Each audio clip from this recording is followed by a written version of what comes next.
Nylon मांझे की बिक्री पर प्रतिबंध के बावजूद नंदनवन इलाके में पुलिस यूनिट 3 के तपास पथक ने शक्ति माता नगर में 50 पीस नायलॉन मांझे के साथ एक व्यक्ति को गिरफ्तार किया। साथ ही उसकी बाइक भी जब्त कर ली गई। पुलिस इस मामले में आगे की कार्रवाई कर रहे हैं। आम्हाला मिळालेल्या माहितीनुसार नंदनवन पोलीस ठाण्याचे तपास पथक आणि युनिट 3 चे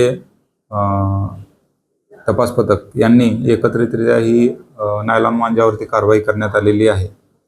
शक्तिमाता नगर या ठिकाणी ही कारवाई झालेली आहे। त्या ठिकाणी अमन खान आणि पवन श्रीवास्तव अशा दोघांच्याकडून जवळपास 50 नायलॉन मांजाच्या चक्री जप्त करण्यात आलेल्या आहेत।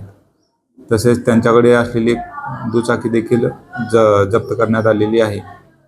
नायलॉन मांजा हा औद्योगिक क्षेत्रात वापरण्यात येणारा धागा आहे। त्यामुळे तो जर पतंगाला वापरून आपण त्याचा वापर केला तर पतंग तुटून गेल्यानंतर तो नायलॉन मांजा रस्त्यावर आडवा येतो व त्यामुळे रस्त्यावरून जाणारी वाहने, लहान मुले, महिला यांच्या गळ्यात, पायात किंवा हातामध्ये अडकून त्यामुळे गंभीररित्या इजा होण्याची शक्यता असते। त्यामुळे नागरिकांनाही हे आव्हान आहे की कोणीही पतंग उडवताना नायलॉन मांजाचा वापर करू नये।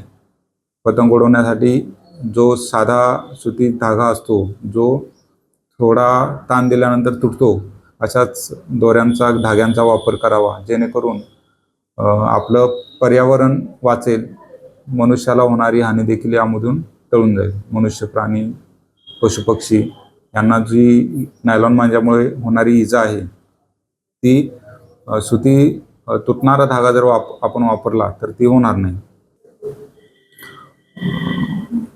एकूण 50 चक्री जप्त करण्यात आलेल्या आहेत। त्यांची एकूण किंमत आहे 75,000 रुपये।